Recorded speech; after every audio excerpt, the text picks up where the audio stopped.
હરે કૃષ્ણ। તો આજે બહુ પવિત્ર દિવસ છે। આપણા ગૌડીય વૈષ્ણવ સંપ્રદાયના એક મહાન સંત શ્રી હરિદાસ ઠાકુરનો તિરોભાવ દિવસ છે। તો જે મહાન આચાર્ય છે તેમનો જન્મ કે મૃત્યુ નથી હોતા, એમનો આવિર્ભાવ અને તિરોભાવ હોય છે। તો એક પ્રશ્ન થાય કે આવિર્ભાવ અને તિરોભાવ શું છે? તો એક ઉદાહરણથી સમજીએ કે જેવી રીતે સૂર્ય છે તેનો ઉદય થાય છે અને સૂર્ય અસ્ત થાય છે। ભાવનગરની અંદર સૂર્યનો ઉદય થાય છે એટલે કે સૂર્ય પ્રગટ થાય છે, અને સાંજના સમયે સૂર્ય આપણી નજર સામેથી અપ્રગટ થઈ જાય છે એટલે કે સૂર્ય અસ્ત થાય છે। સૂર્યનો જન્મ કે મૃત્યુ નથી, આપણી નજર સામેથી અપ્રગટ થઈ જાય છે તો અન્ય કોઈ જગ્યાએ સૂર્ય પ્રગટ થતો હોય છે। તો જેવી રીતે સૂર્યનો કોઈ જન્મ કે મૃત્યુ નથી, પરંતુ એ પ્રગટ અને અપ્રગટ થાય છે, એવી રીતે ભગવાનના જે મહાન ભક્તો છે, જે મહાન આચાર્ય છે, એમનો પણ જન્મ કે મૃત્યુ નથી હોતું। જે વૈષ્ણવ હોય છે તેનો આવિર્ભાવ અને તિરોભાવ હોય છે। તો એમનું જે મૃત્યુ થાય છે એને તિરોભાવ તરીકે ઓળખવામાં આવે છે, અને એ આ ભૌતિક જગતની અંદર આપણી નજર સામેથી માત્ર અપ્રગટ થાય છે, પરંતુ જે ભગવાનનું ધામ છે, ભગવત ધામ છે, ત્યાં આગળ એ પ્રગટ થાય છે। એટલા માટે આ એક શોકની ઘટના ન હોઈને એક ઉત્સવની ઘટના છે। એટલા માટે દરેક આચાર્ય છે તેના આવિર્ભાવ અને તિરોભાવ દિવસને ઉજવવામાં આવે છે। તો એક એવા મહાન ભક્ત જેમનું નામ છે હરિદાસ ઠાકુર, જેને સ્વયં ચૈતન્ય મહાપ્રભુએ નામાચાર્યનું બિરુદ આપેલું છે, કારણ કે તેમણે તેમના જીવન દરમિયાન ભગવાનના નામ સંકીર્તનનો ખૂબ પ્રચાર કર્યો, અને ચૈતન્ય મહાપ્રભુના એ શાશ્વત પાર્ષદ હતા, શાશ્વત પાર્ષદ હતા, અને ચૈતન્ય મહાપ્રભુની સાથે મોટાભાગની લીલાઓની અંદર એમણે ભાગ લીધો અને ભગવાનના નામનો ખૂબ પ્રચાર પ્રસાર કર્યો, અને અનેક પતિત જીવાત્માઓનો એમના જીવન દરમિયાન એમણે ઉદ્ધાર કર્યો। તો આજે એમના તિરોભાવ દિવસ નિમિત્તે આપણે એમના જીવન જે છે એની કેટલીક ઝાંખી જોઈશું, એમના જીવનના અમુક મહત્ત્વના પ્રસંગોની આપણે ચર્ચા કરીશું, અને એમના જીવનમાંથી આપણે શું પ્રેરણા લઈ શકીએ છીએ આપણા ભક્તિમય જીવન માટે, એ આપણે જોવાનો પ્રયાસ કરીશું। તો સૌપ્રથમ તો આપણે એમના પૂર્વ જીવન વિશે ચર્ચા કરીશું। શ્રીમદ ભાગવતમની અંદર આપણને જાણવા મળે છે કે શ્રી કૃષ્ણના મામા કંસને એવી આકાશવાણી સંભળાઈ હતી કે તેની બહેન દેવકીનું 8મું સંતાન એની હત્યા કરશે। તો આને કારણે એ બાળકૃષ્ણની હત્યા કરવા માટે એમણે અનેક પ્રકારના અસુરોને મોકલ્યા હતા। તો આમાંનો જે એક અસુર હતો, જે અજગરનું રૂપ લઈ અને કૃષ્ણની હત્યા કરવા માટે આવ્યો હતો, એનું નામ અઘાસુર હતું। રાક્ષસી પૂતનાનો એ ભાઈ હતો। હવે તમને બધાને તો ખબર છે કે જે પૂતના છે કૃષ્ણને મારી નાખવાના હેતુથી આવી હતી, પરંતુ બાળકૃષ્ણએ એક પૂતનાની જ હત્યા કરી નાખી। તો માત્ર 6 દિવસની ઉંમર હતી કૃષ્ણની, ત્યારે જ કૃષ્ણના હાથે પૂતનાનો વધ થયો। તો અઘાસુર પોતાની બહેનની હત્યાનો એક રીતે બદલો લેવા આવેલો હતો, અને કૃષ્ણને મારવાના ઈરાદાથી કૃષ્ણ પાસે જાય છે, પરંતુ કૃષ્ણએ અઘાસુરનો આસાનીથી વધ કરી નાખ્યો। અઘાસુર એટલો બધો શક્તિશાળી હતો કે સ્વયં દેવતાઓ પણ અઘાસુરથી ડરતા હતા। જ્યારે શ્રી કૃષ્ણએ એનો વધ કર્યો ત્યારે ચારે બાજુ ઉત્સવ છવાઈ ગયો, અને ગીતો, નૃત્ય અને સંગીતથી આ ઘટનાને ઉજવવામાં આવી।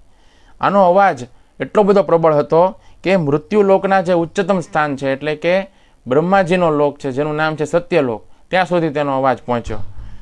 બ્રહ્માજીએ જ્યારે આ અવાજ વિશે પૂછ્યું તો તેમને જાણ કરવામાં આવી કે કૃષ્ણ નામના બાળકે અઘાસુરનો વધ કર્યો છે। તો બ્રહ્માને તો આશ્ચર્ય થયું, અને તેમણે કૃષ્ણની પરીક્ષા લેવાનું વિચાર્યું। તો એમણે શ્રી કૃષ્ણની સન્મુખ જઈ અને પોતાની માયા રચી, પરંતુ કૃષ્ણની યોગ માયાએ જે તેમને લીલા કરવામાં સહાયરૂપ થાય છે, ભગવાન બ્રહ્માને મૂર્છિત કરી અને શક્તિહીન કરી દીધા। બ્રહ્માને પોતાના આવા કાર્ય માટે તરત જ પસ્તાવો થયો, અને તે અત્યંત નિરાશ થઈ ગયા। કૃષ્ણએ પણ બ્રહ્માને ક્ષમા આપી દીધી, પરંતુ બ્રહ્માને ક્યાંય શાંતિ નહોતી મળતી. પોતાની જાતને આવા અહંકારથી ભગવાનની પરીક્ષા કરવાની ધૃષ્ટતા કરવા માટે એમણે ખૂબ ઠપકો આપ્યો. ત્યારબાદ તેમણે પશ્ચિમ બંગાળના માયાપુર નગરની અંદર જઈ પોતાની ભૂલ સુધારવા માટે ખૂબ આકરી તપસ્યા પણ કરી. તેમણે પ્રભુને તેમના અવતાર કૃત્યની અંદર અતિશય વિનમ્ર સેવક બની અને કોઈ પણ સ્થાન ભોગવવાની લાલસા વિના સહાય કરવાનો વિચાર કર્યો. તો એનું આ કારણ હતું કે બ્રહ્માને પોતાના સ્થાન માટે જે અહંકાર થયેલો અને તેમણે કૃષ્ણનો અપરાધ પણ કરેલો. તો જ્યારે માયાપુરની અંદર બ્રહ્માજી ગયા અને તેમણે ખૂબ કઠોર તપસ્યા કરી પશ્ચાતાપ કરવા માટે થઈને, તો ભગવાન સ્વયં કૃષ્ણ એમની સમક્ષ પ્રગટ થયા ચૈતન્ય મહાપ્રભુનું રૂપ ધારણ કરીને, અને ભગવાને કહ્યું કે હું તમારી મહેચ્છાને જાણું છું. હું જ્યારે કળિયુગની અંદર મારા આ જ સ્વરૂપની અંદર અવતાર લઈશ ત્યારે તમે પણ અવતાર લેશો.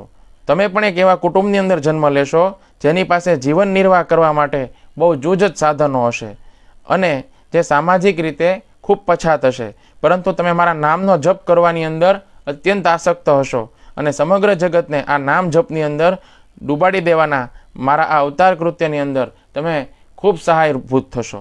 તો આ રીતે લગભગ 500 વર્ષ પહેલાં ભગવાન બ્રહ્માએ હરિદાસ ઠાકુર તરીકે જન્મ લીધો. તો જે આ હરિદાસ ઠાકુર હતા એ આપણે જોયું કે સ્વયં બ્રહ્માજી છે તેનો અવતાર છે.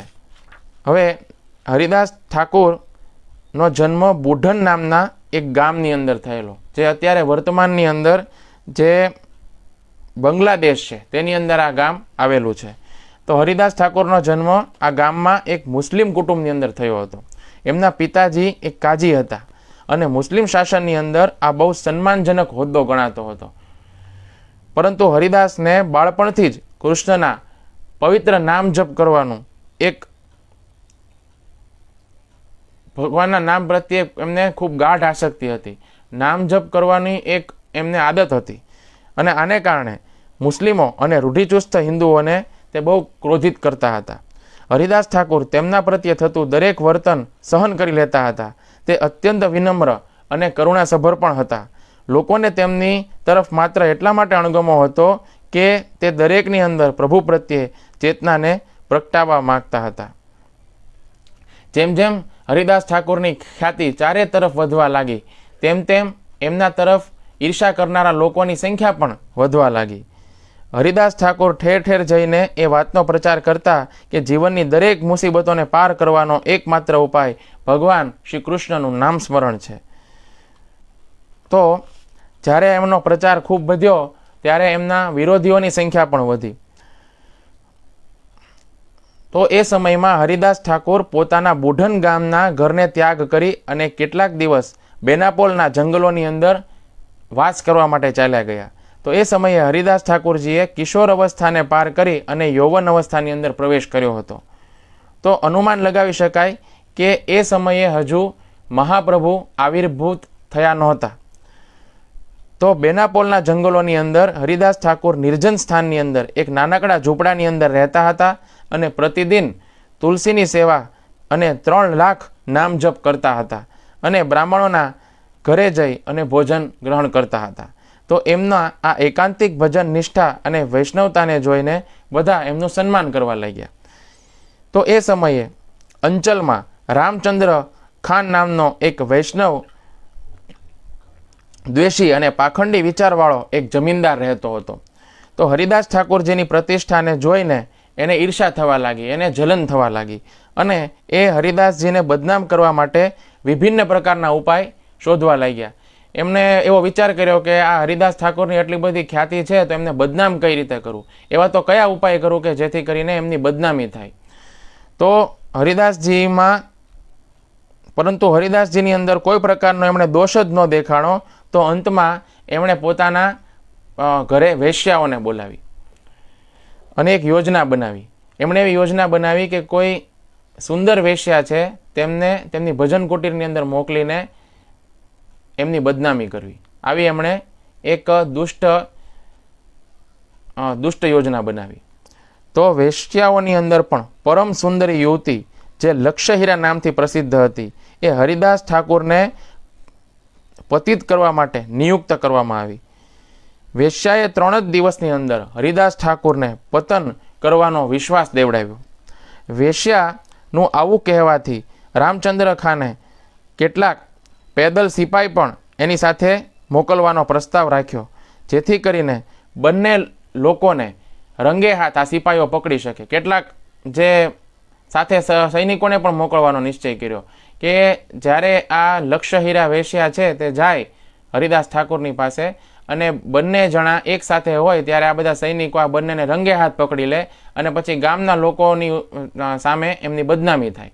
એટલા માટે કેટલાક સિપાઈઓને મોકલવાની પણ એમણે યોજના બનાવી. પરંતુ વેશ્યાએ સિપાઈઓની સાથે જવાની ઈચ્છા ન કરી. એક વખત એમની સાથે જવાથી એમની પાસે જવા એક વખત એમનો સંગ થઈ જવા પછી સિપાઈઓ હું લઈ જઈશ, આવું એમણે સમજાયું. તેણે કીધું કે એક વખત એમને હું મળું અને એમની સાથે સંગ થાય પછી હું સિપાઈઓને લઈ જઈશ, પછી મને કોઈ આપત્તિ નથી. તો વેશ્યા તો ભાઈ રાત્રે એકદમ સુંદર શણગાર સજી અને સજી ધજી અને હરિદાસ ઠાકુરની જે ઝૂંપડી છે ત્યાં આગળ જઈને ઉપસ્થિત થઈ ગઈ. કુટીરની સામે તુલસીને જોઈ અને હિન્દુ સંસ્કાર વશ એણે તુલસીજીને પ્રણામ કર્યા અને હરિદાસ ઠાકુરની સામે જઈને ઊભી રહી ગઈ. હરિદાસ ઠાકુરજીને આકર્ષિત કરવા માટે એમણે જેટલા પ્રકારના સ્ત્રી સુલભ ચેષ્ટાઓ આવતી હતી એ બધી જ ચેષ્ટાઓ કરી અને એનું પ્રદર્શન કરી અને સુમધુર સ્વરની અંદર કહ્યું, ઠાકુર તમે તો બહુ સુંદર છો. તમારા આ નવયૌવનને જોઈને કઈ નારી ધૈર્ય ધારણ કરી શકે? તમારો જે સંગ છે એને પ્રાપ્ત કરવા માટે લાલાયિત થઈને હું અહીં આવી છું. તો તમને જો હું નહીં પ્રાપ્ત કરું તો મારે પ્રાણ ત્યાગ કરવા પડશે. તો આવી વાત એમણે હરિદાસ ઠાકુરને કહી. તો એના ઉત્તરની અંદર હરિદાસ ઠાકુર બોલ્યા કે મેં સંખ્યાપૂર્વક નામ કીર્તન કરવાનું વ્રત આરંભ કર્યું છે. તો આ વ્રત પૂરું થશે પછી હું અવશ્ય તમારી ઈચ્છા પૂરી કરીશ. ત્યાં સુધી તમે મારા હરિનામનું કીર્તન સાંભળો.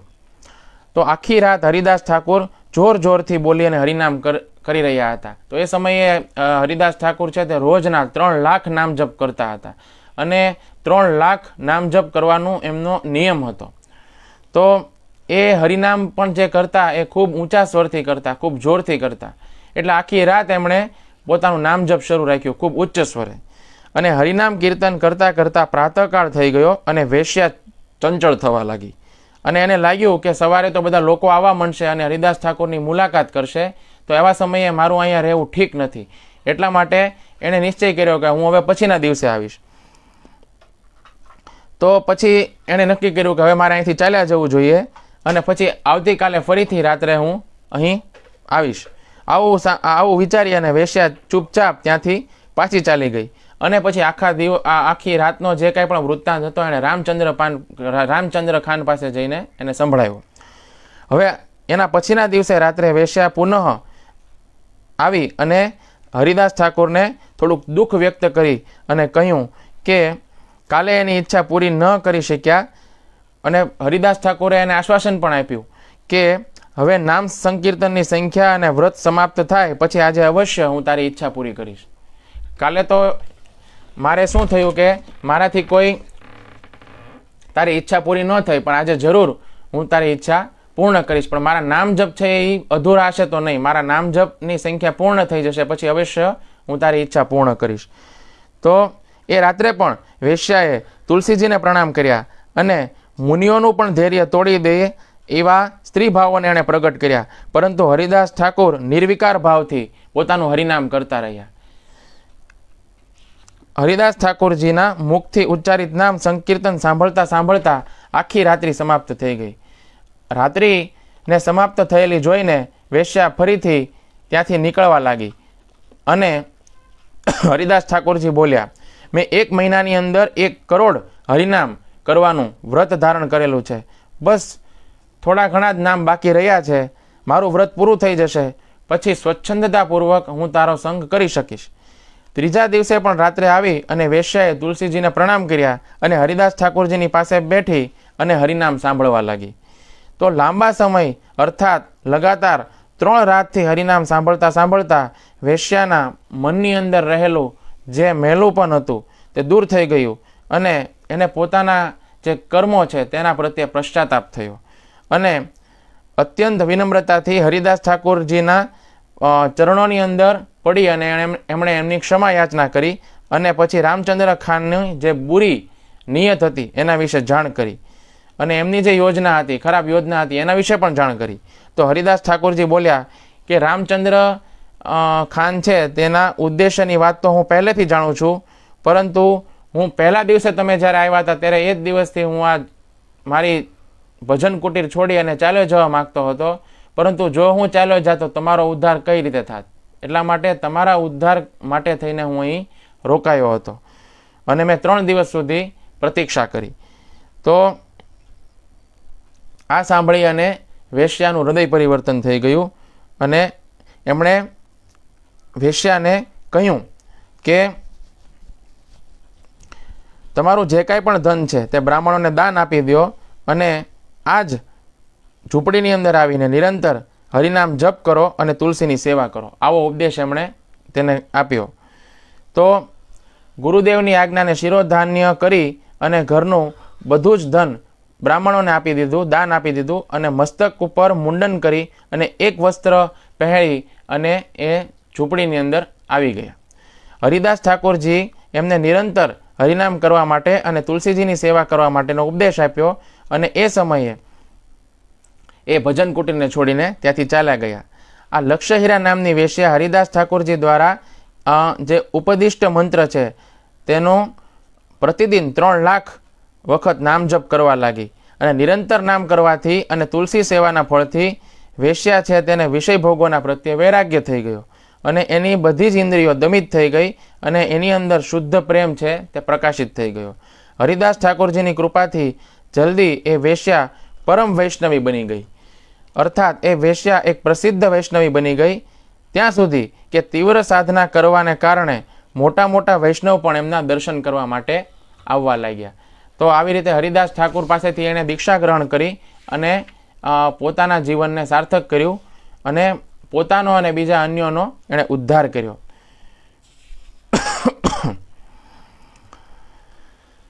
એક વખત જ્યારે હરિદાસ ઠાકોર વનની અંદર રહેતા હતા ત્યારે માયાદેવીએ પણ એમની પરીક્ષા લેવાનો વિચાર કરેલો. માયાદેવી દુર્ગા તરીકે પણ ઓળખાય છે અને સર્વેશ્વરની માયાવી શક્તિ પણ છે અને ત્રિલોકની અંદર સૌને ભ્રમમાં નાખનારા છે. હરિદાસ ઠાકોર જ્યારે પ્રભુ નામનો જપ કરતા હતા તો તે સ્થળે માયાદેવીએ માયા રચી અને એક એવું સુંદર અને આકર્ષક વાતાવરણ રચ્યું કે કોઈ પણ વ્યક્તિ બધું છોડી દે અને એને વશ થઈ જાય. ત્યારબાદ તેણે એક સુંદર સ્ત્રીનું રૂપ લઈ અને હરિદાસ ઠાકોરને લોભાવવાનો પ્રયાસ કર્યો. હરિદાસ ઠાકોરે જણાવ્યું કે તેમનો પ્રભુ નામનો જપ પૂરો ન થાય ત્યાં સુધી તેમની પ્રતીક્ષા કરવા સિવાય એમના પાસે અન્ય કોઈ ઉપાય નથી. તો માયાદેવી પણ એમના નામ જપ પૂરો થાય તેની રાહ જોઈને 3 રાત સુધી ત્યાં બેઠા રહ્યા અને ત્રીજી રાતે માયાદેવી પણ હરિદાસ ઠાકોરના ચરણની અંદર પડી અને એમને શરણે થઈ ગયા. તેમણે જણાવ્યું કે તે હરિદાસની પરીક્ષા લેવા માટે આવ્યા હતા અને વધારેમાં તેમણે જણાવ્યું કે તમે તો એક ઉત્તમ ભક્ત છો અને હું વિનંતી કરું છું કે તમે મારા આધ્યાત્મિક ગુરુ બનો. ત્યારબાદ માયાદેવી હરિદાસજીના શિષ્ય બની ગયા અને ત્યાર પછી ભગવાન રામના નામનો જપ કરતા થયા. હવે તેમને શ્રી કૃષ્ણના નામ સ્મરણની દીક્ષા લેવી હતી. આ રીતે હરિદાસ ઠાકોરે માયાદેવીને પણ દીક્ષા આપી. એક દિવસ એવું બન્યું કે હરિદાસ ઠાકોર પશ્ચિમ બંગાળના સપ્તગ્રામની અંદર આવ્યા. ત્યાં તે બલરામદાસ અને યદુવેન્દ્રદાસ નામના 2 ભક્તોને મળ્યા. આ 2 ભક્તોએ એક સંપત્તિવાન મજમુદાર પરિવારના ગુરુ હતા. મજમુદાર મોગલ શાસનની અંદર એક અધિકૃત સત્તા ધરાવતા હતા.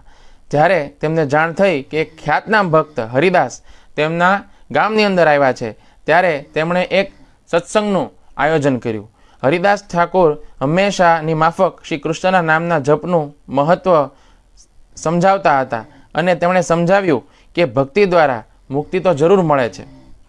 વધુમાં તેમણે કહ્યું કે પ્રભુ નામનો જપ કરવાથી વિના માગે મુક્તિ પ્રાપ્ત થઈ જાય છે હરિદાસે દ્રૌપદી અને વાલ્મીકી ઋષિના ઉદાહરણને આપીને સમજાવ્યું કે પ્રભુ નામના સ્મરણ માત્રથી આ બંનેને મુક્તિ પ્રાપ્ત થઈ હતી અને તે ઉપરાંત પ્રભુનો પ્રેમ પણ પ્રાપ્ત થયેલો. તેમણે જણાવ્યું કે મુક્તિ તો ભક્તિની અંદર જ સમાયેલી છે, માટે તેને માટે જુદો કોઈ અન્ય પ્રયાસ કરવાની જરૂર નથી. આ સત્સંગની અંદર ગોપાલ ચક્રવર્તી નામના એક શખ્સ બેઠેલા હતા, જેમણે હરિદાસ ઠાકોરની નિંદા કરવાનું શરૂ કર્યું અને તેમણે જણાવ્યું કે ભક્તિ કરતાં મુક્તિ વધારે ઉચ્ચ છે. તો તેમને શાપ આપતા કહ્યું કે જો હરિદાસ અસત્ય બોલતા હશે તો 3 દિવસની અંદર જ તેમનું નાક ખરી પડશે. મજમુદાર પરિવારને ગોપાલ ચક્રવર્તીનો આવો અહંકાર જણા પણ પસંદ ન આવ્યો અને તેમને નોકરીમાંથી તરત જ બરખાસ્ત કરી દીધા. જોકે હરિદાસ ઠાકોર જરા પણ વિચલિત થયા નહોતા. તેમણે સત્સંગ ચાલુ રાખ્યો અને ધીરજથી તેમણે ઉપદેશ પણ આપ્યો. ગોપાલ ચક્રવર્તીએ એક મહાન ભક્તની નિંદા કરી હતી, એટલે 3 દિવસ બાદ તેમણે જ આપેલા શાપે એમને અસર કરી અને તેમને કુષ્ઠરોગ લાગુ પડ્યો અને તેમનું નાક અને આંગળા બંને ખવાઈ ગયા. તો જ્યારે ભગવાનના કોઈ મહાન ભક્ત છે એનો અપરાધ થઈ જાય તો એનો બહુ ગંભીર દંડ મળે છે અને એ દંડ ભોગવવો સામેવાળા માટે ખૂબ કપરો બની જાય છે. તો આવું જે રામચંદ્ર ખાન વિશે આપણે પણ સાંભળ્યું કે રામચંદ્ર ખાને પણ એમના વિરુદ્ધ ખૂબ ષડયંત્ર કર્યા અને એમને વિચલિત કરવા માટે વેશ્યાને પણ મોકલી. તો એ રામચંદ્ર ખાન છે એમણે પણ જે એમના હરિદાસ ઠાકોર પ્રત્યે જે કાંઈ અપરાધ કર્યો હતો તો એમને બહુ ખરાબ ફળ પ્રાપ્ત થયું. તો જે વૈષ્ણવ છે એ ક્યારેય કોઈનો અપરાધ પોતે ગ્રહણ કરતા નથી. વૈષ્ણવ પોતાના જીવનની અંદર જે કાંઈ પણ સુખ દુઃખ આવે છે તો એ પોતાના કર્મને કારણે જ આવે છે એવું એ લોકો વિચારે છે અને સામેવાળા વ્યક્તિ છે તેના પ્રત્યે ક્યારેય કોઈ પ્રકારની દોષ બુદ્ધિ રાખતા નથી અને અન્ય ઉપર ક્યારેય દોષારોપણ કરતા નથી. પરંતુ જે ભક્તવત્સલ ભગવાન છે તે પોતાના પ્રિય ભક્તોના ચરણોની અંદર થયેલા અપરાધ છે તેને ક્યારેય માફ નથી કરતા, એને સહન નથી કરતા. કહેવાનું તાત્પર્ય એ છે કે નિર્દોષ અને બીજાના હિતની અંદર લાગેલા ભક્તોના ચરણની અંદર થયેલો અપરાધ છે તે ભગવાન ક્યારેય ક્ષમા નથી કરતા અને આ કારણે જ ભક્તના ચરણોની અંદર અપરાધ કરવાથી જીવનું તમામ પ્રકારે અકલ્યાણ થાય છે અને વૈષ્ણવ અપરાધને કારણે જીવનો સર્વનાશ પણ થઈ જાય છે. આનું ફળ ભોગવવા સિવાય અન્ય એની પાસે કોઈ ઉપાય રહેતો નથી. તો વૈષ્ણવ અપરાધનું ફળ ક્યારેક તો સાથે સાથે પ્રાપ્ત થાય છે અને ક્યારેક કેટલાક વિલંબ બાદ પ્રાપ્ત થાય છે. તો હરિદાસ ઠાકોરના પ્રત્યે અપરાધ કરવાને કારણે જે જમીનદાર રામચંદ્ર ખાન હતા એણે એક અપરાધનું બીજ રોપિત કરી દીધું હતું, જે વૃક્ષની અંદર પરિણિત થઈ અને ફળ પ્રદાન કરવાનું જ હતું. તો જે નિત્યાનંદ પ્રભુ હતા એ પોતાના પાર્ષદોની સાથે રામચંદ્ર ખાનના ઘરે જ્યારે આવ્યા ત્યારે બધા જીવોના અંતર્યામી નિત્યાનંદ પ્રભુ રામચંદ્ર ખાનના અપરાધને પહેલેથી જ જાણતા હતા કે એમણે નામાચાર્ય હરિદાસ ઠાકોર પ્રત્યે કેટલો ગંભીર અપરાધ કર્યો હતો. આના વિશે પહેલેથી જાણતા હતા. તો નિત્યાનંદ પ્રભુ છે તે સ્વયં બલરામજી છે, ચૈતન્ય મહાપ્રભુ છે એ સ્વયં ભગવાન શ્રી કૃષ્ણ છે અને નિત્યાનંદ પ્રભુ છે તે બલરામજી છે. તો અહીંયા એવું કહ્યું છે કે જે નિત્યાનંદ પ્રભુ છે તે રામચંદ્ર ખાનના ઘરે જ્યારે પધારે છે તો એ પહેલેથી જાણતા હતા કે એમણે હરિદાસ ઠાકોર પ્રત્યે અપરાધ કર્યો છે. તો એ ખરેખર તો એ અપરાધનો દંડ દેવા માટે જ એમના ઘરે આવ્યા હતા. તો પતિત પાવન નિત્યાનંદ પ્રભુ પાપી તાપી ઊંચ નીચ બધા ઉપર કૃપા કરે છે. બધાને પ્રેમ પ્રદાન કરતા નિત્યાનંદજીએ જગાઈ મધાઈને સમાન મહાન પાપીઓનો પણ એમણે ઉદ્ધાર કર્યો હતો. પરંતુ આજે હરિદાસ ઠાકોર જેવા ભક્ત જે છે એના ચરણની અંદર અપરાધ થયેલો હોવાને કારણે એની અંદર ક્રોધ પ્રગટ થયો. હરિદાસ ઠાકોરજીના ચરણોની અંદર અપરાધ કરેલો હોવાને કારણે રામચંદ્ર ખાન અસુરની સમાન સ્વભાવવાળો થઈ ગયો હતો અને આ સ્વભાવને કારણે નિત્યાનંદ પ્રભુ અને એના પાર્ષદોને મર્યાદા ન દઈ શક્યો. વ્યંગથી તેમણે નિત્યાનંદ પ્રભુજી અને એમના સાથીઓને રોકાવા માટે જે સ્થાન આપ્યું તો એ સ્થાન આપ્યું કે જ્યાં આગળ જાનવરોને રાખવામાં આવે છે. તો પહેલેથી જ તે અપ્રસન્ન હતા નિત્યાનંદ પ્રભુ અને એમાં પણ એમને અને એમના પાર્ષદોને રહેવા માટે જાનવરોને જે રાખવામાં આવે છે એવું સ્થાન આપવામાં આવ્યું એટલા માટે વધારે નારાજ થઈ ગયા અને એમણે એ સ્થાનનો પરિત્યાગ કરી દીધો અને ક્રોધિત થઈને બોલ્યા કે આ સ્થાન અમારા રહેવા માટે બિલકુલ યોગ્ય નથી, આ તો યવનોના રહેવા માટેનું સ્થાન છે. નિત્યાનંદ પ્રભુ એ સ્થાનનો ત્યાગ કરીને ચાલ્યા ગયા. પછી બન્યું એવું કે રામચંદ્ર ખાન દ્વારા બાદશાહનો કર ન આપી શકવાને કારણે યવન વજીર પોતાના દલબળની સાથે આવી અને એ દુર્ગા મંડપની અંદર રહ્યો અને જાણી જોઈને એણે ગાય કાપી અને ત્યાં બેઠીને ગાયના માંસને ખાધું. આટલું જ નહીં, રામચંદ્ર ખાનને એની સ્ત્રી અને એના બધા પુત્રોને બાંધી દીધા. આટલું જ નહીં, એની સાથે આવેલા દુષ્ટ પ્રકૃતિના લોકોએ જબરજસ્તી એનું આખું ઘર અને આખું ગામ લૂંટી લીધું. આ રીતે એમણે રામચંદ્ર ખાનની જાતિ, ધન અને જાયદાદ બધું જ નષ્ટ કરી નાખ્યું. તો જે પ્રદેશ કે ગામની અંદર કોઈ મહાપુરુષ છે એનું અપમાન થાય છે તો ત્યાંનો એક મનુષ્ય છે તેના દોષથી આખો પ્રદેશ અને ગામ બધું ઉજ્જડ થઈ જાય છે. તો એમણે એક મહાન ભગવાનના ભક્ત નામાચાર્ય હરિદાસ ઠાકુરના ચરણોની અંદર અપરાધ કર્યો હતો. તો એમણે પોતાનું સર્વસ્વ ગુમાવવાનો વારો આવ્યો. તો આપણે આમાંથી શિક્ષા ગ્રહણ કરવી જોઈએ કે આપણે કોઈ પણ ભક્તના ચરણોની અંદર અપરાધ ન થાય એનું આપણે વિશેષ ધ્યાન રાખવું જોઈએ. આપણા જીવનની અંદર ઘણા બધા ભક્તિમય જીવનની અંદર ઘણા બધા ભક્તો છે તેનો આપણે અપરાધ કરતા હોઈએ છીએ. તો અપરાધ ન થાય એનું આપણે બહુ વિશેષ ધ્યાન રાખવું જોઈએ. કારણ કે કોઈ પણ વૈષ્ણવના ચરણની અંદર અપરાધ થાય તો એની બહુ ગંભીર સજા આપણે ભોગવવી પડે છે અને આપણા ભક્તિમય જીવનની અંદર પતન થાય છે અને આપણો સર્વનાશ થાય છે. એટલા માટે આપણે હંમેશા વૈષ્ણવ અપરાધથી બચવું જોઈએ. એક સમયે હરિદાસ ગુફાની અંદર રહેતા હતા. તો એમની ખ્યાતિ ચોમેર પ્રસરી ગયેલી હતી, માટે અનેક ભક્તો તેમના દર્શન માટે આવતા હતા. પરંતુ તકલીફ એ હતી કે એ જ ગુફાની અંદર એક બહુ મોટો ઝેરી સાપ રહેતો હતો અને એટલો બધો ઝેરી હતો કે જ્યારે એ ફૂફાડો મારે ત્યારે ઝેર પ્રસરતું અને એ આખા વાતાવરણને દૂષિત કરી નાખતું હતું અને ગુફાની અંદર આવેલા ભક્તોને ગૂંગણામણ થતી હતી અને ઘણી બધી તકલીફ પણ પડતી હતી.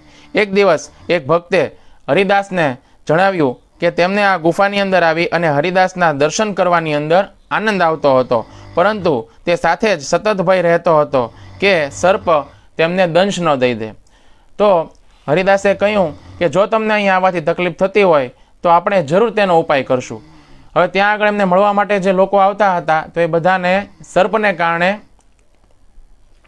તકલીફ થતી હતી. એટલે એમણે હરિદાસ ઠાકોરને જણાવ્યું. તો હરિદાસ ઠાકોર બોલ્યા કે તમને જો અહીં આવવાથી તકલીફ થતી હોય તો આપણે ઉપાય કરીશું, પરંતુ એ યાદ રાખવું રહે કે આ ગુફા છે તે સાપનું ઘર છે અને એના ઘરની અંદર હું પોતે આવી ચડ્યો છું. આને કારણે આપણે એવી આશા ન રાખી શકીએ કે સાપ બીજા સ્થળે જાય, ખરેખર તો મારે બીજા સ્થળે જવું જોઈએ. તો હરિદાસે આમ કહ્યું કે તરત જ સર્પ સરકી અને ત્યાં આવ્યો અને ગુફા છોડીને ચાલ્યો ગયો. તો ભગવાન પરમાત્મા તરીકે દરેક જીવના હૃદયની અંદર નિવાસ કરે છે. આને કારણે દરેક જીવને ભગવાન આજ્ઞા કરી શકે છે. ભગવાન નહોતા ઈચ્છતા કે એમના પ્રિય ભક્તોને અગવડ પડે, એટલા માટે એમણે સર્પને ત્યાંથી જતા રહેવાની પ્રેરણા આપી. જો કેટલી સરસ ઘટના બની કે ભગવાન દરેક જીવ માત્રના હૃદયની અંદર પરમાત્મા તરીકે બિરાજમાન છે. ભગવાનની ઈચ્છા નહોતી કે હરિદાસ ઠાકુરને કોઈ તકલીફ પડે, એટલા માટે સર્પને દેવી પ્રેરણા આપી. એટલે સર્પ જ તે ગુફા છોડીને ચાલ્યો ગયો. ચૈતન્ય મહાપ્રભુની લીલા દરમિયાન બલરામે નિત્યાનંદ તરીકે અવતાર લીધેલો હતો.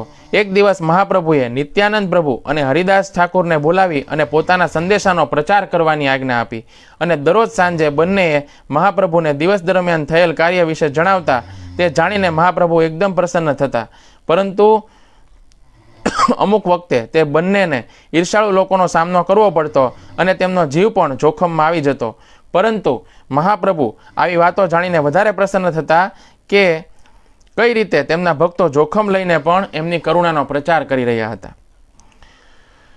તો જેમ જેમ હરિદાસ ઠાકુરના ઉપદેશનો વિસ્તાર વધ્યો તેમ તેમ એમની કીર્તિ સર્વત્ર ફેલાઈ રહી હતી. આને કારણે અમુક હિન્દુઓને પણ ખૂબ ઈર્ષા થતી હતી. એને વિચાર આવતો હતો કે શા માટે એક મુસ્લિમ આપણા પ્રભુના નામનો જપ કરે છે. માત્ર હિન્દુઓ જ પ્રભુ નામનો જપ કરી શકે અને તે પણ ચતુર્માસ દરમિયાન ક્યારેય નહીં, કારણ કે ચતુર્માસ દરમિયાન તો ભગવાન શયન કરતા હોય છે. પ્રભુને ખલેલ પહોંચાડીને પ્રભુને શા માટે ગુસ્સો અપાવવો જોઈએ? બીજી તરફ મુસ્લિમો પણ એટલા જ અકળાયેલા હતા કે શા માટે એક મુસ્લિમ વ્યક્તિ આ હિન્દુઓના ભગવાનના નામનો જપ કરી રહ્યો છે. તો તો અનેક ફરિયાદોને આધારે હરિદાસની ધરપકડ થઈ અને તેમને ગવર્નરની સામે હાજર કરવામાં આવ્યા.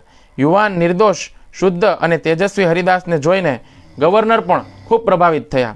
ગવર્નરે પૂછ્યું, તમે હિન્દુ ઈશ્વરના નામનો જપ કેમ કરો છો જ્યારે તમે અલ્લાહના નામનો જપ કરી શકો છો? તમારે જો હિન્દુ ઈશ્વરના નામનો જપ કરવો જ હોય તો પછી ધીમા અવાજે કરો, તમને કોઈ કાંઈ નહીં કહે. ભગવાનનું નામ જ લેવું હોય તો ધીમા અવાજે લ્યો, ઉચ્ચ સ્વરે શા માટે બોલો છો? પરંતુ બીજાને આવી રીતે પ્રભુ નામનો જપ કરવાનો ઉપદેશ ન આપો. હરિદાસે જવાબમાં કહ્યું, ઈશ્વર સાથેનું મારું જોડાણ સ્વયં સ્ફૂર્ણાથી થયું છે.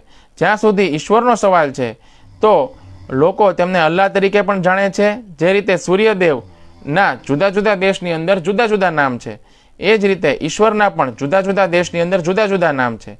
આ નામોમાંથી તમે કૃષ્ણ નામ માટે મને સૌથી વધારે આકર્ષણ થયેલું છે. ભગવાનના જુદા જુદા ઘણા બધા નામ છે, પણ એમાં કૃષ્ણ નામ છે તે મને સૌથી વધારે પ્રિય છે. અને સૌથી વધારે વિશેષ આકર્ષણ જો હોય તો મને કૃષ્ણ નામ પ્રત્યે છે, એટલા માટે હું એમનું નામ લઉં છું. તો ગવર્નરે હરિદાસની વાતથી ખૂબ પ્રભાવિત થયા. તે છતાં પણ તેમણે હરિદાસને ધીમા અવાજે જપ કરવા અને બીજાને ઉપદેશ ન આપવા માટે કહ્યું. જો આમ ન થાય તો ગવર્નરે તેમને સજા કરવી પડે, કારણ કે કાજીએ ફરિયાદ કરેલી હતી. તો હરિદાસ ઠાકોરે જવાબમાં કહ્યું, તમે મારી હત્યા કરી નાખો, મારા શરીરના 1000 ટુકડા કરી નાખો, તો પણ દરેકે દરેક ટુકડો કૃષ્ણ નામનો જપ કરતો રહેશે. તો ગવર્નરે સખેદ જણાવ્યું કે તો પછી તમારી સાથે શું કરવું એ તો કાજી જ નક્કી કરશે.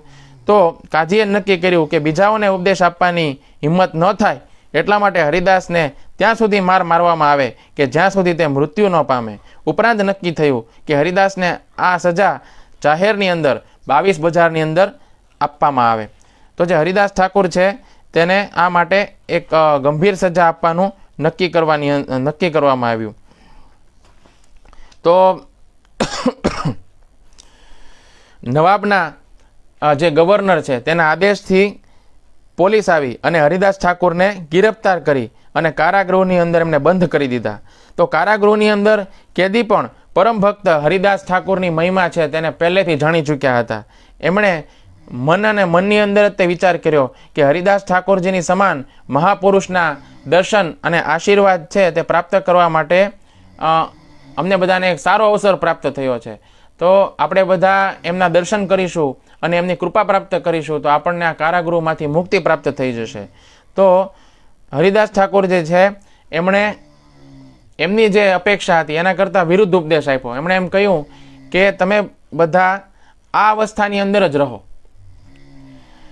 તો બધાને આશ્ચર્ય થયું કે અમને તો એવી અપેક્ષા હતી કે અમે હરિદાસ ઠાકોરના દર્શન કરીશું, એમના આશીર્વાદ પ્રાપ્ત કરીશું, તો આ કારાગૃહની જે પીડા છે એમાંથી અમને મુક્તિ પ્રાપ્ત થશે અને કારાવાસમાંથી અમે મુક્ત થઈ જશું.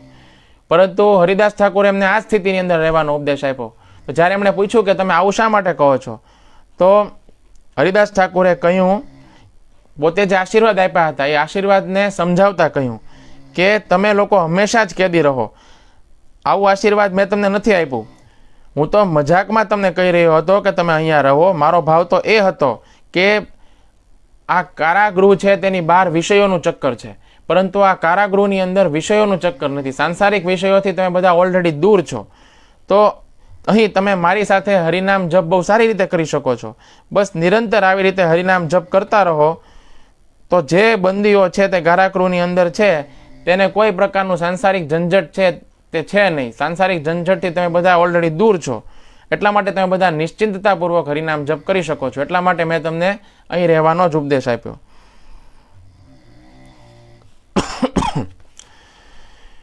તો ફરી પછી એમને જે સજા આપવામાં આવી હતી 22 બજારની અંદર પીટવા માટે, તો એમને કારાગૃહમાંથી બહાર લાવવામાં આવ્યા. જલ્લાદોએ પોતાનું ક્રૂર કાર્ય છે તે શરૂ કર્યું. હરિદાસે જમીન ઉપર પડી અને જલ્લાદોનો માર અને અપશબ્દોને સહન કર્યા. આટલા જુલ્મ છતાં હરિદાસે હરે કૃષ્ણ કૃષ્ણ કૃષ્ણ હરે હરે, હરે રામ રામ રામ હરે હરે, હરે કૃષ્ણ કૃષ્ણ કૃષ્ણ હરે હરે, હરે રામ રામ રામ હરે હરે. જે આ ભગવાનના નામનું ઉચ્ચારણ છે તે શરૂ રાખ્યું અને સાથે જ તેમણે જલ્લાદો માટે પણ પ્રાર્થના કરી. તેમણે ઈશ્વરને કહ્યું, હે ઈશ્વર, આ લોકોને માફ કરજો. તેમને ખબર નથી કે તેઓ શું કરી રહ્યા છે. તે બધા અજ્ઞાની છે, માટે આ ઘટનાને બિલકુલ ગંભીરતાથી ન જોશો. જલ્લાદોએ 22 બજારની અંદર એમને મરણતોલ માર માર્યો અને પછી હરિદાસ ઠાકોર તેમ છતાં પણ જીવિત રહ્યા. જલ્લાદોએ કહ્યું, હરિદાસ, કોઈ પણ વ્યક્તિ 2 બજારથી વધારે ટકતી નથી. તમને અમે મૃત્યુને શરણ નથી કરી શક્યા, એટલે અમારી ફરજ પૂરી ન કરવા બદલ અમારી જ હત્યા કરી નાખવામાં આવશે. તો હરિદાસ ઠાકોરે તો એમની તરફ માયાળુ દ્રષ્ટિએ જ જોયું અને જલ્લાદો બોલી ઉઠ્યા, કોઈ પણ જાતનું દર્દ દેખાડ્યા વગર તમે અમારી તરફ પ્રેમ અને ક્ષમાભાવથી જ જુઓ છો. પવિત્ર ભક્ત હરિદાસે કહ્યું, જો મારા જીવતા રહેવાથી તમને તકલીફ થતી હોય તો હું મૃત્યુને પણ સ્વીકારવા માટે તૈયાર છું. આમ કહી અને તે સમાધિની અંદર બેસી ગયા. તેમના શ્વાસોચ્છ્વાસ અટકી ગયા અને તેમને મૃતક માની લેવામાં આવ્યા.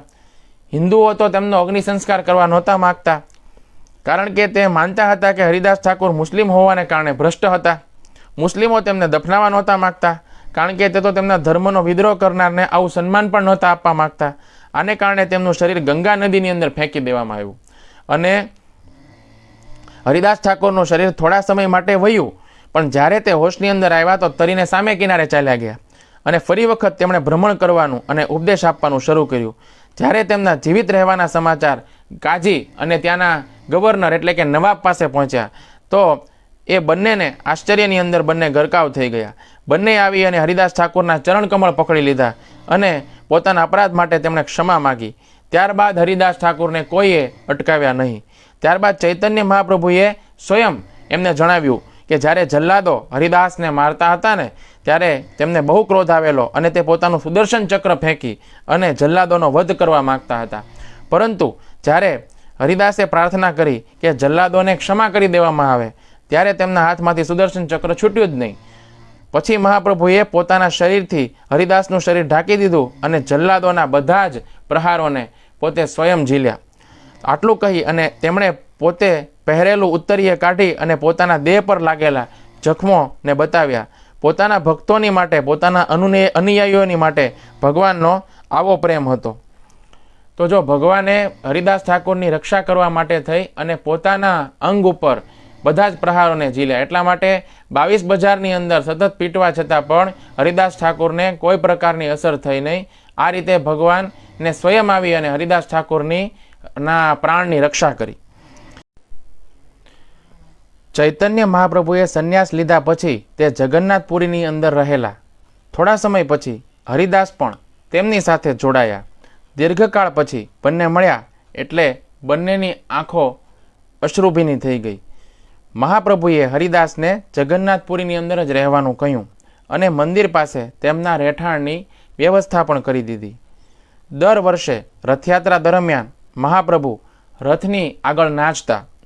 તે 7 કીર્તન જૂથ રચતા અને દરેક જૂથની અંદર એક મુખ્ય ગાયક અને એક મુખ્ય નર્તક નિમતા. હરિદાસ હંમેશા એક કીર્તન જૂથના મુખ્ય નર્તક રહેતા. તે મુસ્લિમ કુટુંબની અંદર જન્મેલા એટલે ક્યારેય જગન્નાથપુરી મંદિરની અંદર નહોતા જતા, કારણ કે તે મંદિરની પ્રથાનું સન્માન કરવા માગતા હતા. તો મહાપ્રભુ હરિદાસ ઠાકોરને એક પુષ્પ ઉદ્યાનની અંદર લઈ ગયા અને અત્યંત નિર્જન સ્થાનની અંદર એમને રહેવા માટે જગ્યા આપી દીધી અને કહ્યું કે આ સ્થાન ઉપર રહી અને તમે સંકીર્તન કરો. હું પ્રતિદિન અહીં આવી અને તમને મળ્યા કરીશ. જગન્નાથ મંદિરનું સુદર્શન ચક્ર જોઈ અને અહીંથી જ તેને પ્રણામ કરી લેજો. અહીં તમારા માટે અન્ન પ્રસાદ પણ હું પહોંચાડવાની વ્યવસ્થા કરી દઈશ. અહીં ફૂલોનો જે બગીચો હતો તે આજકાલ સિદ્ધ બકુલ નામથી પ્રસિદ્ધ છે. પહેલાં આનું નામ મુદ્રા મઠ હતું. સિદ્ધ બકુલના સંબંધની અંદર એક પ્રખ્યાત કહેવત છે કે પંડા લોકો જગન્નાથજીના દંતમાર્જન પછી જે દાંતણ છે એને વિશિષ્ટ વ્યક્તિને પ્રસાદના રૂપની અંદર પ્રદાન કરે છે. તો દેવક્રમથી એક દિવસ જગન્નાથજીની સેવાની અંદર લાગ્યા પછી પંડાએ એ દાંતણ મહાપ્રભુજીને આપી. તો એ મહાપ્રભુજીએ એ દાંતણ હરિદાસ ઠાકોરજીની ભજન કુટીરની અંદર રોપી દીધી. ધીરે ધીરે એ દાંતણમાંથી એક મોટું વૃક્ષ થયું અને એવું કહેવાય છે કે મહાપ્રભુજીએ ચૈત્ર માસની સંક્રાંતિ એટલે કે જે મહાવિષ્ણુવ સંક્રાંતિ છે તેની અંદર આ દાંતણનું રોપણ કર્યું હતું. એટલા માટે આ સિદ્ધ બકુલ મઠની અંદર ઉપરોક્ત દિવસે દંતકાષ્ઠ રોપણ મહામહોત્સવ મનાવવામાં આવે છે. એક સમય એવો આવ્યો કે હરિદાસ ઠાકોરને અહેસાસ થયો કે હવે થોડા સમયમાં મહાપ્રભુ પોતાની લીલા સંકેલી લેશે અને જગતમાંથી અદૃશ્ય થઈ જશે, તો તેમને આ દુઃખદ ઘટનાના સાક્ષી નહોતું બનવું. એક દિવસ મહાપ્રભુનો અંગત ચાકર ગોપાલ મહાપ્રસાદ લઈ અને હરિદાસ પાસે આવ્યો. તેણે જોયું કે હરિદાસ હવે વૃદ્ધ થઈ ગયા છે. સૂતા સૂતા પ્રભુ નામનો જપ કરતા હતા.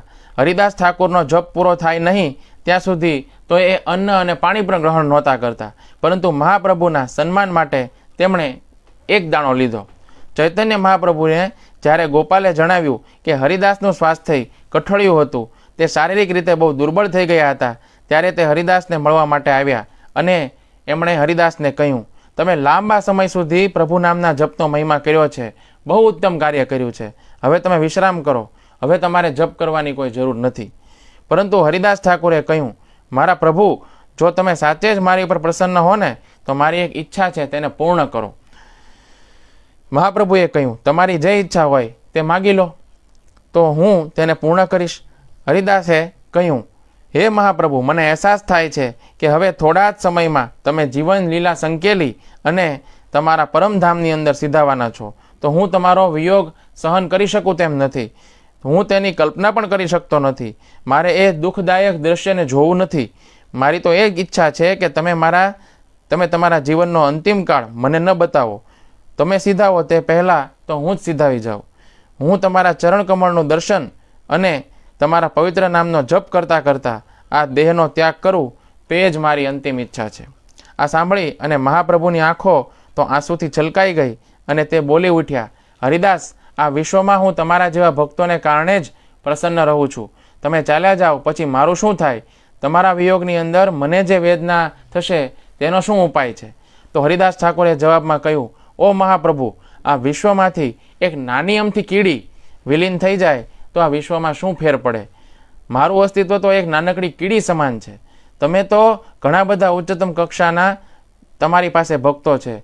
હું તમને નમ્રતાથી વિનંતી કરું છું કે મારી આ ઈચ્છાને પૂર્ણ કરો. મહાપ્રભુ એમના જવાબ સામે કશું ન બોલી શક્યા. બીજે દિવસે તે પોતાના નિકટતમ શિષ્યો, જેમાં ગોપાલ, કાશીનાથ મિશ્રા અને સાર્વભૌમ ભટ્ટાચાર્યનો સમાવેશ થતો હતો, એ હરિદાસ ઠાકોરની પાસે આવ્યા. હરિદાસ તો એટલા બધા દુર્બળ થઈ ગયા હતા કે તે હલીચલી પણ નહોતા શકતા. ચૈતન્ય મહાપ્રભુએ તેમની પાસે જઈ અને એમને પૂછ્યું કે તેમની તબિયત કેવી છે.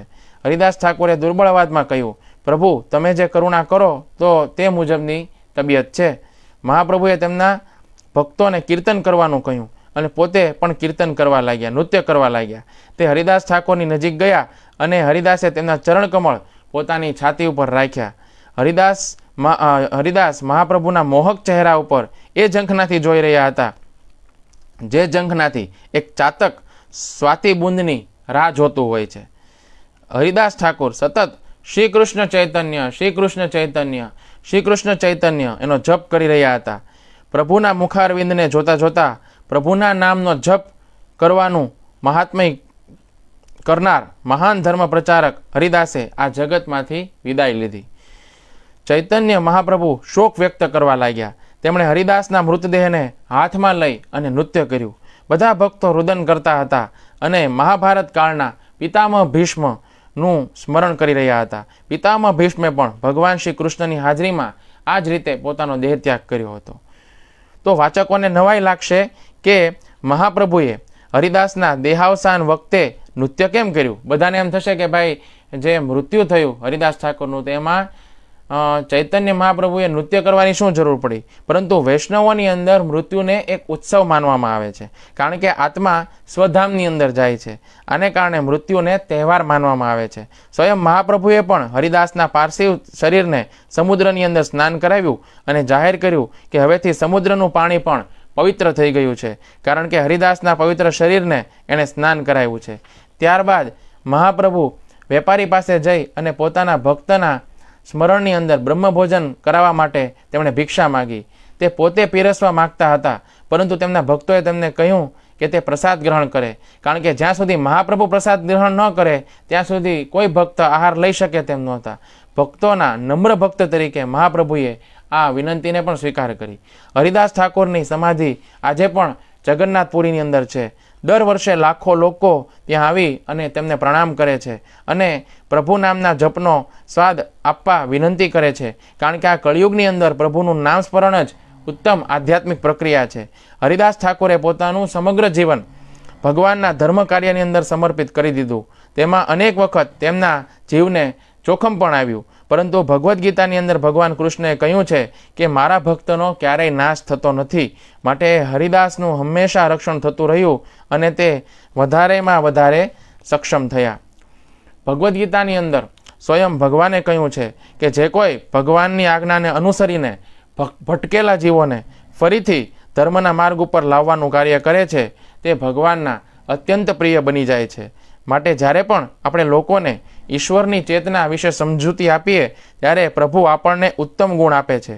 લોકો આ વાતને સ્વીકારે કે ન સ્વીકારે એ તો તેમની અને ઈશ્વર વચ્ચેની બાબત છે, પરંતુ લોકોને ઈશ્વર તરફ અભિમુખ કરવા માટે તેની ભક્તિભાવે સેવા કરવાની વિનંતી કરવાથી આપણી જ ફરજ પૂર્ણ થાય છે. હરે કૃષ્ણ કૃષ્ણ કૃષ્ણ હરે હરે, હરે રામ રામ રામ હરે હરે. તો આપણે જે નામાચાર્ય હરિદાસ ઠાકુર છે તેમના સમગ્ર જીવન ની એક ઝાંખી મેં પ્રસ્તુત કરવાનો પ્રયત્ન કર્યો અને આપ સૌએ એને સાંભળ્યું. તો આપણે એમનું જે સમગ્ર જીવન છે તો એમાં ભગવાનના નામ જપ અને ભગવાનના સંકીર્તનને એમણે પોતાના જીવનનું કેન્દ્રબિંદુ બનાવ્યું અને પોતાના જીવનને સાર્થક કર્યું. તો જ્યારે આપણે ભગવાનના નામનો જપ કરીએ છીએ તો માત્ર આપણું પોતાનું કલ્યાણ થાય છે, પરંતુ જ્યારે ભગવાનના નામનું સંકીર્તન કરવામાં આવે છે, ભગવાનના નામનું ઉચ્ચ સ્વરે કીર્તન કરવામાં આવે છે, ત્યારે આજુબાજુ રહેલા ઘણા બધા બદ્ધ જીવોના કાનમાં એ કીર્તન જાય છે. તો એ નામ જપ કરતાં પણ 100 ગણું ફળ ભગવાનના નામના કીર્તનનું છે. તો એ ભગવાનના નામનું જે કીર્તન છે, હરિનામ સંકીર્તન છે, તેની સ્થાપના કરવા માટે સ્વયં શ્રી કૃષ્ણ ચૈતન્ય મહાપ્રભુ તરીકે અવતરિત થયા અને તેમના આ જે અવતાર કાર્યની અંદર એમને આ પ્રચાર કાર્યની અંદર સહાયતા કરવા માટે હરિદાસ ઠાકુર જેવા ઘણા બધા પાર્ષદો પણ આવ્યા અને તેમણે આ હરિનામનો ખૂબ પ્રચાર પ્રસાર કર્યો. તો આપણે પણ તેમના જીવનમાંથી પ્રેરણા લઈને આપણે પણ ભગવાનના નામને નિષ્ઠાપૂર્વક જપ કરવો જોઈએ અને આપણા જીવન આપણો જે આશ્રય છે તે હરિનામ ભગવાનના નામના આશ્રય આપણે ગ્રહણ કરવો જોઈએ. તો મારું બધા ભક્તોને નિવેદન છે કે જે ભક્તો ભગવાનના નામની માળા નથી કરતા એ લોકો ભગવાનનું નામ ગ્રહણ કરે અને ઓછામાં ઓછી એક માળાથી શરૂઆત કરે અને પોતાનું જીવન સાર્થક કરે. હરે કૃષ્ણ કૃષ્ણ કૃષ્ણ હરે હરે, હરે રામ રામ રામ હરે હરે. नामाचार्य हरिदास ठाकुर की जय. सत्संग सुनने वाले सब भक्तों की जय. निताय गौर श्री हरि प्रेमानंदे. हरि हरि बोल.